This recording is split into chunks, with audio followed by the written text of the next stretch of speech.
circonstances, y compris lui, il ne peut pas. Bon, il arrive qu'on fasse des projets qui se réalisent, tel qu'il a été fait ici.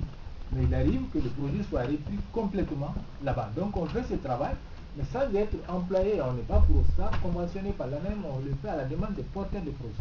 Donc ce travail, on le fait. L'autre travail qu'on fait, c'est de travailler aussi dans le cadre du GAM sur les demandes de bourse pour ceux qui sont installés et qui ont le temps de bien préparer leur projet avant de partir. Donc on leur demande la bourse de PME pour les autres pays, pour le Mali. L'autre, la demande d'études actuellement, la demande qui est adressée à la cellule, qui donc fait l'étude. Cette demande, ça concerne aussi bien l'étude, mais ça peut concerner des formations, des besoins de formation du promoteur sur place, une fois qu'il réalise son projet, et éventuellement des besoins de recherche de financement. Bon, là-dessus, pour abonder dans le sens de ce que Blaise dit, bon, les gens disent que 7 000 euros, même des années, on revient là-dessus. 7 000 euros, c'est peu. Mais beaucoup de gens ne savent pas qu'en France, quand vous vous adressez à l'ADI, c'est l'ADI qui finance, l'Association pour le droit administratif et économique, qui finance les gens qui ne peuvent pas s'adresser aux banques en France. Même ces gens-là, en France, ne sont pas subventionnés. On ne leur donne pas d'argent. On leur permet l'accès au crédit. Donc, dans quelles conditions on peut avoir accès au crédit? Pour moi, c'est ça la question qui est posée et qui va dans le sens de ce que Blaise dit. Comment peut-on avoir accès au crédit?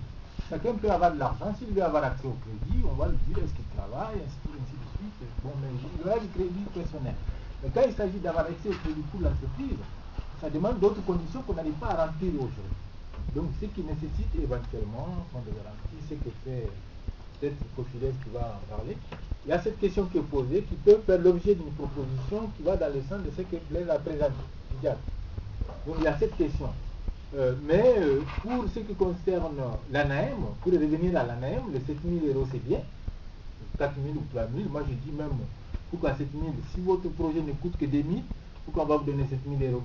On va vous donner l'argent que le coût du budget que vous avez mis. Si vous vous dites je vais acheter un moulin, si ce moulin ne coûte que 2 000 euros ou même moins, l'ANAM va vous donner l'argent qui correspond au coût du projet.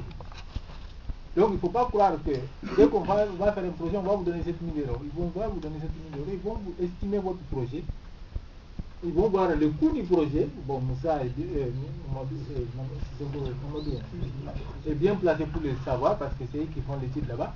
Une fois qu'ils ont fait l'étude, ils disent non, votre projet ne coûte que 2 000 euros. Donc on vous donne 2 000 euros. On ne va pas vous donner 7 000 euros. C'est quand le projet coûte 7 000 euros et que vous avez un apport, un projet qualitatif, ils vont vous donner. Donc ça, c'est conditionné. Mais au-delà de ça, ce qu'on peut proposer à la même, ce n'est pas forcément d'augmenter les 7 000 euros. C'est de dire comment faire pour que vous puissiez avoir accès au crédit en plus de la subvention pour développer votre affaire. Ce qui va dans le sens de ce que Blaise propose. Comment développer l'affaire en partant avec des apports propres. Ce qui peut être fait aussi bien pour des gens qui ne retournent pas, ceux qui sont installés ici, que pour des gens qui sont retournés, qui ont déjà démarré leur projet, mais qui au bout d'un an d'accompagnement sont limités parce qu'ils ont besoin d'argent pour développer leur affaire. Voilà le complément que je voulais apporter à ce que Blaise a présenté. Oui. Bon, je pense qu'on peut, en conclure là. Sinon, ce que je voulais ajouter, c'est dans la recherche des solutions de financement, vous avez bien compris que ça ne suffit pas, les financements qui sont proposés aujourd'hui.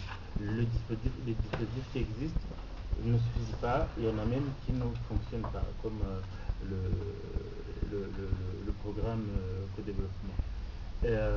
Mais il y a des solutions peut-être du futur à chercher. Dans ce cadre-là, il y a l'accord qui a été signé récemment entre la France et les MOA. Moi, je ne connais pas encore le contenu, mais je crois que c'est un accord dans le cadre justement des flux d'argent des migrants. Donc là aussi, il ne faut pas attendre que que ce soit la France qui organise je ne sais quoi pour que des choses se mettent en place, ou que ce soit le Mali ou un autre pays de l'UEMOA qui s'organise. C'est nous, maintenant, à prendre des initiatives. Il faut peut-être trouver cet accord pour le lire et en comprendre le contenu, mais dans tous les cas, les accords qui sont signés par les États, c'est au bénéfice des citoyens de ces pays. Donc il faut dès maintenant trouver des initiatives, les proposer à nos pays pour que notre argent que nous envoyons dans nos pays soit beaucoup plus productif. Je pense que c'est pas une bonne chose d'envoyer de l'argent tout le temps à la famille, c'est affecté directement à la consommation directe. Et je pense qu'il faut qu'on en arrive aujourd'hui à pouvoir envoyer cet argent-là, ou une partie de cet argent-là, plutôt vers des projets qui vont pouvoir produire d'autres argent de façon permanente. Je voudrais vous citer un exemple d'un projet que je trouve formidable, que vous pourriez proposer par exemple au Conseil des Maliens et au pays. C'est un projet que nous avons reçu récemment de mise en place d'un pôle informatique en Afrique de l'Ouest. Donc un pôle concurrentiel qui permettrait de délocaliser un certain nombre d'activités informatiques ici en France et des pays francophones en général, la Suisse, la Belgique, etc. Donc sur l'Afrique de l'Ouest. L'un des pays pressentis, c'est le Mali, pour implanter ce projet-là. Donc c'est un projet, c'est un grand projet qui en plus va générer d'autres projets qui vont s'agglomérer là-dessus. À terme, c'est un projet qui peut atteindre vraiment plusieurs milliards d'investissements. Et qu'est-ce qui est demandé, le promoteur de ce projet, qu'est-ce qu'il demande? Il demande que les migrants se l'approprient en partie et qu'il y a un pays qui manifeste l'intérêt pour ce projet-là. C'est un projet du futur qui va employer beaucoup de cadres informaticiens que nous avons qui errent aujourd'hui dans les pays d'Afrique de l'Ouest. Et comme je le disais, autour, il y aura d'autres projets qui viendront s'implanter. Donc ça peut vraiment être quelque chose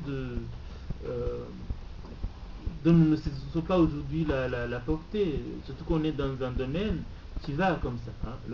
Aujourd'hui, l'informatique, les services informatiques, c'est un secteur d'activité qui va comme ça, pendant que les autres secteurs vont comme ça, en se fermant. Hein. Parce que les débouchés, ça sature, et puis on licencie, on ferme et on démonte les usines. L'informatique, c'est un truc qui ne va jamais finir parce que ça nous amène dans le futur inconnu. Alors il faut vous investir aujourd'hui dans ce futur.